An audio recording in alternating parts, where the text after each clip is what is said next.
increasingly complex world, where major achievements usually result from the combined efforts of thousands of people, one man has shown that individual accomplishment is still possible, that impossible dreams can come true.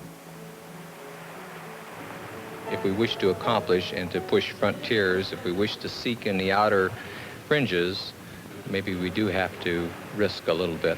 And this is an individual thing. This is what each man calculates to himself.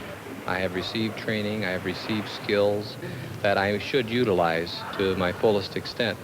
As an individual man, my effort isn't a lot. It's a grain of sand on the beach, if you will. But I must do my thing to the best of my ability. And I feel almost compelled to do it for those reasons. It's very personal. Elgen Long, a 25,000-hour DC-8 captain with Flying Tiger, dreamed for over 20 years of being the first person to fly solo around the world over both poles. Captain Long's dream became a reality.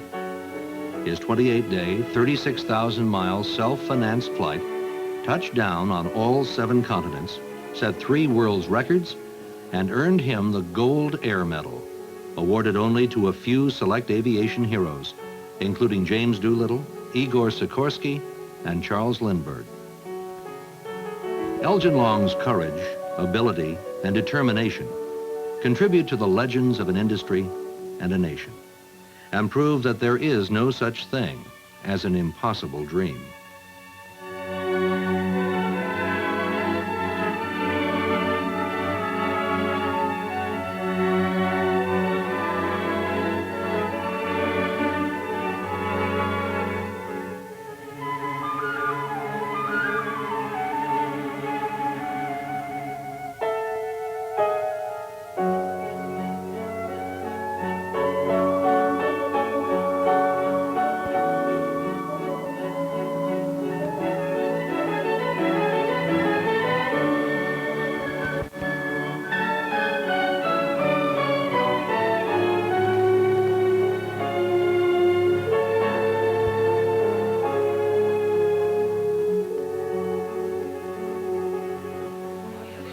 Airline Captain Elgen Long is today at the crossroads of his life.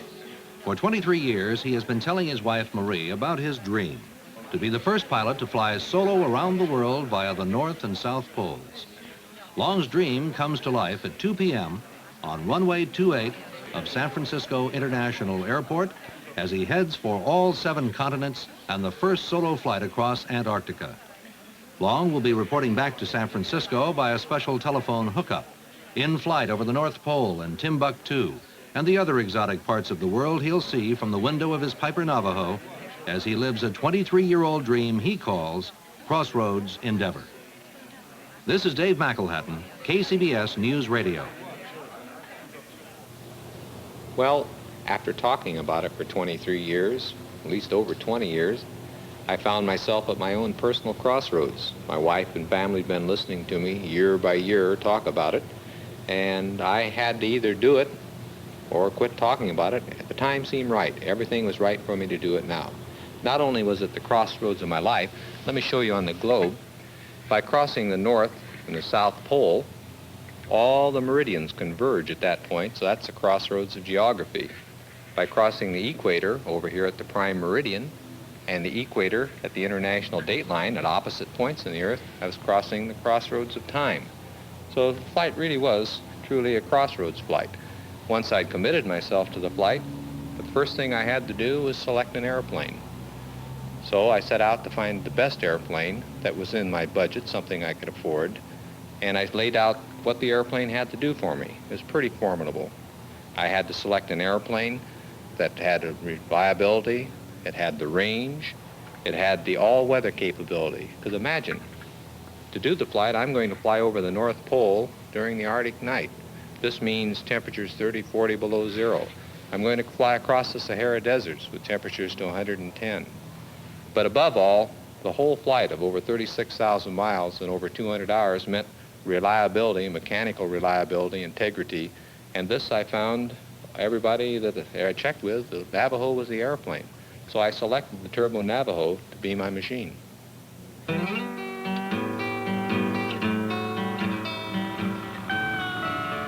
Crossroads endeavor is the culmination of years of planning and preparation, of studying charts and plotting routes, of getting visas and diplomatic clearances, of thorough professional analysis and evaluation of every possible contingency.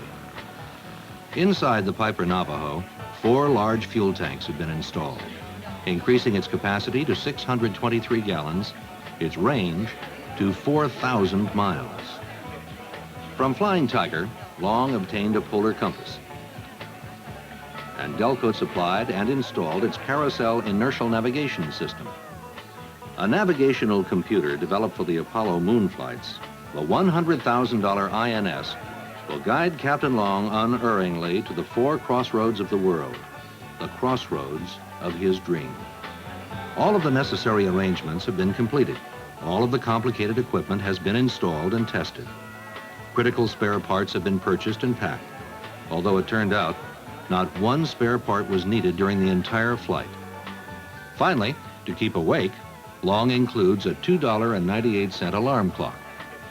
As friends present the captain with a good luck piece of 1,000 handmade Japanese origami paper birds, the aircraft slowly fills with luggage, spare parts, and 3,738 pounds of aviation gas, increasing its gross weight to 9,000 pounds. When the tanks have been topped off and the last piece of gear is stowed away, Elgen says goodbye to the many friends and members of the family who wish him well. They sense the drama of his departure on a flight that has never been accomplished before, taking off on one of the last great terrestrial conquests. As the door closes and he squeezes through the 8-inch wide passageway between the auxiliary fuel tanks to the cockpit, Long enters the instrument-filled space that for over 215 hours will keep him in touch with the world below. The 2 310 horsepower Lycoming engines start without hesitation. They will perform so well that from pole to pole and back to San Francisco, not even one cowl will be removed. It is 2 p.m. in the afternoon of November 5th as the heavily loaded aircraft taxis out to runway 28. Ted Thomas, in the KCBS spotter plane, reports the takeoff. I'm just lifting off and he's doing the same, and he's used approximately 3,000 feet of runway. Now he's accelerating off the runway and he's climbed to about 50 feet where he's letting the airplane build up some speed. It looks like he's made a perfectly safe takeoff. That's how it looks from right here.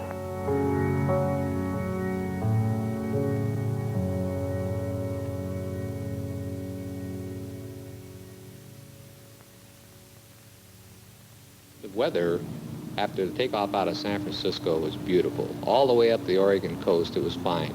Then I ran into a tremendous weather front. They'd warned me about it beforehand, with moderate to heavy icing conditions over the Gulf of Alaska. This was going to be a good icing test for my Navajo. It worked out very well. I did run into moderate to heavy rime and mixed clear ice over the Gulf of Alaska. But the de-icer boots and all the systems, static systems, worked perfectly. The pitot heat system worked perfectly. I had no trouble with the icing and pushed on to Fairbanks. Then after a short rest at Fairbanks, and we were ready at the first light of dawn for the first point on a crossroads flight, the North Pole, our flight across the polar ice. Crossroads Endeavour departed Fairbanks at 6:33 in the morning on the first major leg of the trip. North of the Arctic Circle, the sun rises just enough to illuminate the quiet white peaks of the Brooks Range, then across the flat expanse of the North Slope to Point Barrow, and out over the ice pack of the Arctic Ocean, stretching away nearly 3,000 miles into the polar night. Well, as I approached the North Pole, every second, every minute, I was getting further and further away from civilization. It's one thing to sit and look at a map, and it's another thing to get out there in a plane and fly over it. I realized I was really on my own. There was no one within hundreds of miles that could help me. And I lost communications for a while, and this even made me feel more lonely. But I was comfortable because of the aircraft systems, and also because I'd taken my winterization advice. They said, I asked them, what should I do to the airplane? They said, well, the only thing I could recommend was take an extra pair of socks. So that was all right. But as I approached the North Pole, a great sense of loneliness during the Arctic night engulfed me. Then after I crossed over the pole, of course I was elated at reaching my first point on the Crossroads flight, then I started heading towards Norway and Spitsbergen. And I got the oddest sensation. I felt that I'm going downhill. I can remember even looking at the airspeed indicator to see if I picked up any airspeed. And I felt after flying along for an hour or two, and I was 200 or 300 miles south of the pole, though I was on solid instruments, I felt if I could break out and see down, by now I should be able to see palm trees. But when I finally, several hours later, came up on Spitsbergen, and it was nothing but ice and snow and bleak loneliness, I realized the immensity of the ice pack that by now I was almost flown over. The fatigue of the long Arctic night catches up with Elgen. Faced with bad weather at Stockholm, he makes a precautionary fuel stop at Tromsø, Norway. 2 short hops of under 5 hours each take him on to Stockholm and London. Hello, Elgen. Yeah. Hi, this is Dave McElrath. Hi, Dave. How are you? I'm fine. Good. You're in London now? Yes, we're in London, and we're just arrived from Stockholm. And It seemed like every leg had its peculiarities of fun and its own problems. The leg from London down to Accra was going to take me down across Europe, across Morocco, and then over the Atlas Mountains. As I passed over Marrakesh, again I ran in, can you imagine this? Going to the Sahara Desert, I run into icing conditions. And going over the Atlas Mountains, I had to climb up to 15,500 feet to have safe terrain clearance. And right with the Turbo Navajo, I climbed up to a safe altitude, crossed the Atlas Mountains, and then got rid of my ice once I got over the Sahara Desert on the other side. I crossed Algeria and down to Timbuktu. I always wanted to go to Timbuktu, so I threw it in and on down to Accra. And then, of course, Accra was I was taking off for my second point the next morning, the equator at the prime meridian. Long arrived at his second crossroad, the intersection of 0 degrees latitude and 0 degrees longitude, 2 hours and 9 minutes after takeoff from Accra, Ghana. But this leg had just begun. In the next 12 hours and 12 minutes, he crossed the 2,000-mile expanse of the Atlantic Ocean to South America. After a routine flight of 6 hours and 15 minutes from Recife to Rio de Janeiro on the 16th of November, Elgen is joined by his wife Marie to see the sights of the city before the most demanding leg of the endeavor, the flight over the South Pole.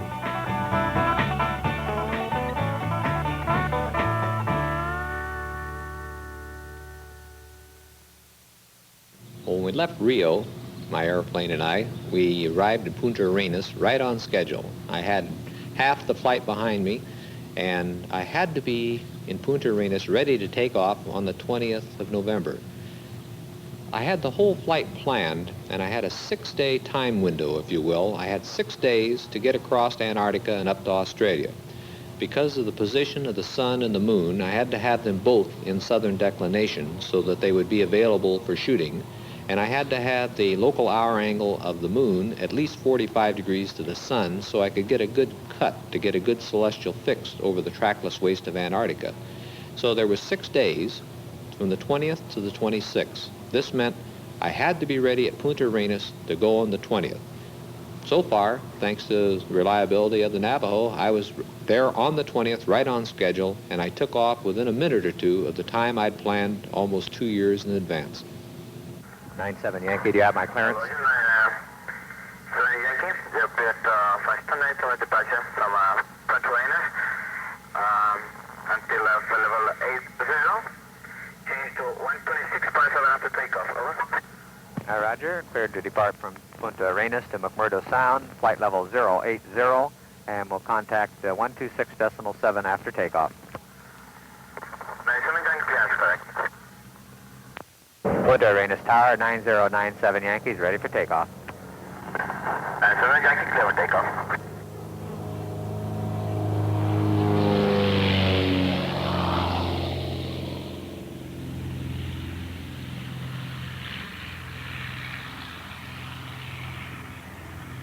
Okay, I was airborne at 1139 for the adventure of a lifetime.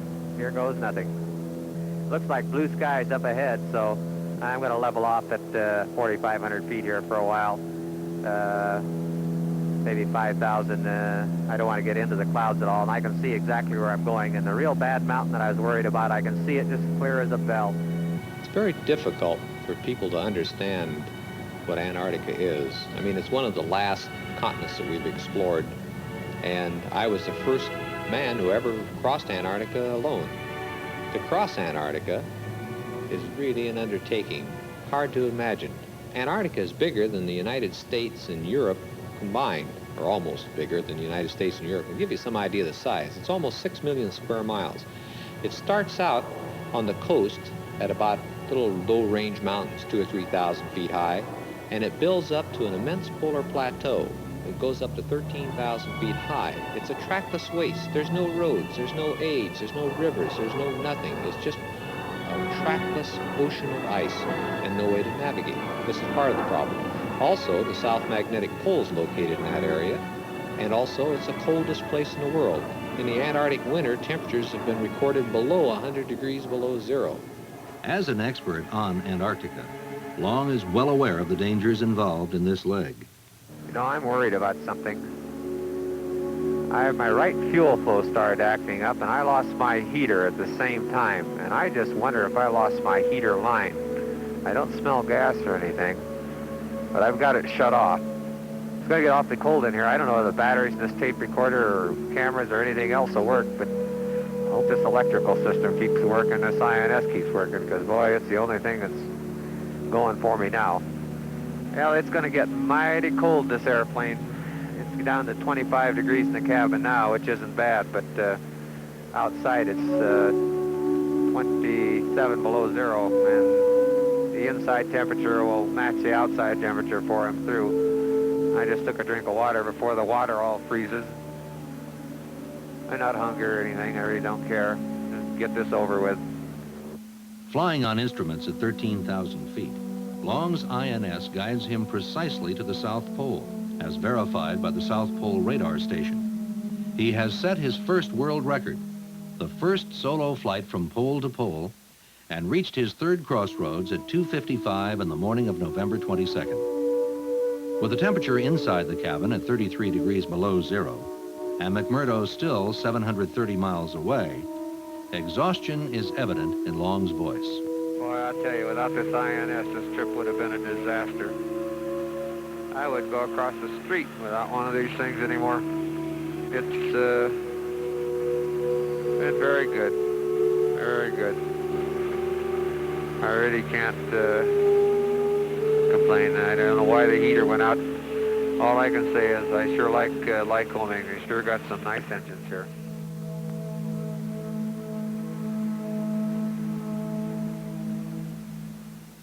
At 07:23 on November 22nd, Long touches down in a 20-knot crosswind on ice runway 7 at McMurdo Sound, 19 hours and 44 minutes after taking off from Punta Arenas. As he taxis off the runway, the entire contingent of McMurdo Base is on hand to give the warmest welcome of the trip. Thoroughly chilled and dead tired, Long is greeted by Captain Eugene Van Reeth, commander of the U.S. Naval Forces in Antarctica, and heads for 6 hours of solid sleep. Minutes later, a severe storm hits McMurdo, dropping the visibility to zero. The Navajo, already tied to heavy pallets of gasoline drums, is positioned into the wind. But fine blowing snow starts to sift into the air intakes and pitot tubes. All night long, in the light of the Antarctic summer, Navy crewmen work to keep the intakes covered with a parachute and constantly reposition the aircraft into the 60-knot winds.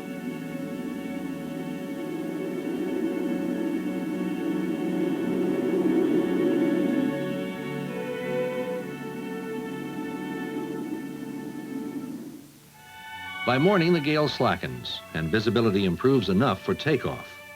Navy meteorology is forecasting deteriorating conditions, but pre-flight preparations cannot be hurried. As Long begins his thorough inspection, heaters are started to warm the engines. The auxiliary power unit is connected, and the INS alignment begins, requiring a minimum of 15 minutes. Captain Van Reeth presents Long with an Antarctic scroll and wishes him a safe journey. After making sure that everything is ready, he re-enters the plane for the 16-hour flight to Sydney, Australia. But the strain of the trip is catching up with him.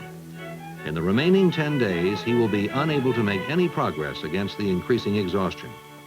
Now the weather is closing in. Long must be airborne before all visibility is gone. Once again, the reliable engines start without hesitation.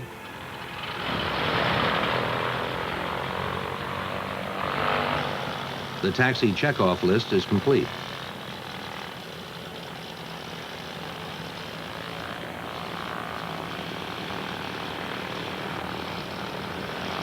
And the wheels begin to turn on the ice of McMurdo Sound.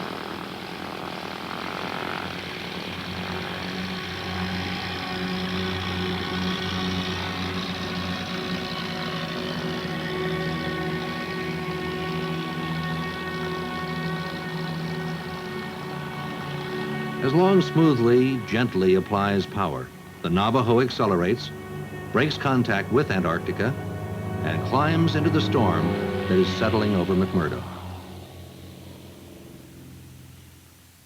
Okay, this is an interview with Elgen Long, and you are calling from Sydney, Australia. Is that correct? That's right. We're at the Wentworth Hotel, beautiful Sydney, Australia. Have you eaten your Thanksgiving meal yet? No, we're going, it's on for about 4 hours from now at 7:30. And they fixed up, believe it or not, the hotel's laid on a very special dinner for us, including turkey, pumpkin pie, the whole thing. After celebrating a Thanksgiving with real meaning, Long leaves his 6th continent of touchdown and heads across the South Pacific toward Fiji and a rendezvous with history. I wanted to duplicate with my flight as closely as possible the flight that 35 years earlier Amelia Earhart and Frederick Noonan had done on their fateful flight to Howland Island. So I planned my whole flight to utilize the sun lines as a line of position approach to Howland Island, just like they had done, and to see what happened. Of course, in my case, I'd put a hood over my INS, and all I had to do was, if nothing worked out, turn on my INS and see what went wrong. And so I wasn't in danger of becoming lost like evidently they became. I shot the lines of position. I did have a lot of trouble with thunderstorms, and she had reported overcast weather in her radio reports to the Itasca, and perhaps because of the thunderstorms, they didn't realize which side of Howland Island they were on. I don't really know. My lines of position worked out just like they should have, and though I didn't see the island because of clouds very far ahead of me, I did find the island right in front of me just like it should have been, and I think even in a rain squall I would have picked up the island if I'd continued on my course. I really don't know what went wrong, whether he didn't have the right time or had a bad shot, but I did find Howland Island, while Amelia Earhart was unable to on that July day in 1937. From Howland Island, now dressed much differently in the 100-degree heat, Long proceeds direct to his 4th and last crossroad, the intersection of the equator and the international dateline. In a short while, his $100,000 INS locates him over this objective as his $2.98 alarm clock tells him it is 4:21. Now all I gotta do is get this thing to Wake Island. And at Wake at 1407, 1407. That's 20 hours and 12 minutes. And that's the longest flight so far. That's longer than the Tromsø leg, and that's longer than the leg to McMurdo. We're approaching Tokyo now, and I'm in contact with Tokyo Approach Control. The weather's fine. I got Fujiyama dead ahead. Mother of mountains. And here we come, Tokyo, and Asia and our 7th continent. On the deck, Tokyo 0131 sharp, 0131 sharp. And we got the press and everybody here, and I better hurry. On the 1st of December, from the 7th and last continent, Long heads for Honolulu via Wake Island because of uncertain weather. It's been quite a flight. Elgen is now in Honolulu getting ready for the last leg.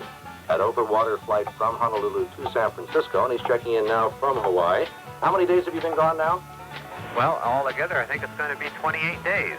And how many miles have you flown? About 36,000. And how many hours have you sat in that seat? I just added it up a little while ago. I've got over 210 already, and about another 13 to go.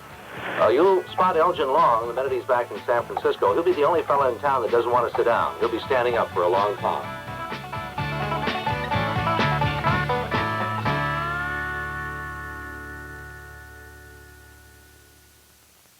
And this is News Radio in San Francisco. KCBS News Time is 2:39. Time for a situation report now on Elgen Long, who's flying into San Francisco International Airport. Let's go to the airport and Dave McElhatton. Elgen Long has completed his 25-year dream, Operation Crossroads. He has just touched down on the runway and is rolling out at this very moment. We can't see him from here, nor can the crowd. But we just checked with air traffic control, and they told us that he was on the Bay Tracon approach control handling, and then the word came through just moments ago he had touched down. Elgen Long has just taxied up in front of the hangar as the Woodside Band concluded playing their salutes to him. We spotted that bright orange vertical fin with a big American flag on it just seconds ago before you switched to us. He's taxied up. And here it comes. The Piper Navajo, blue and white, has become world famous. And now the crowd is waving, they're cheering, as you can hear. And there's a little sighing, too, from people who are very happy to know that he's back and all is well. Elgen will be over here in just a minute if he can wade through the crowd. I think what we ought to do is break right now, because it's obvious they're going to be taking pictures for about another 5 minutes. And then we'll have a chance to greet Elgen formally. So I'm going to wander back toward the band, and as they salute Elgen with the song, California, Here I Come. This is Dave McElhatton at San Francisco International Airport. After dreaming about the flight for more than 20 years, planning it, it shows you that after all that time, even though I'm 44 years of age before I finally got around to it, I finally accomplished my dream. And you know, if nothing else happened from the trip, but that I encouraged some other men and women to not to give up on their dreams, but to continue with their hopes and dreams, and maybe like to steal from the poet, or as Douglas MacArthur said, youth is not a time of life, it's a state of mind. I mean, it's a matter of the will. And if I could encourage other people to do their thing and to live their dreams and accomplish their dreams and not give up on them, then it would all be very, very worthwhile. That alone would make it worthwhile.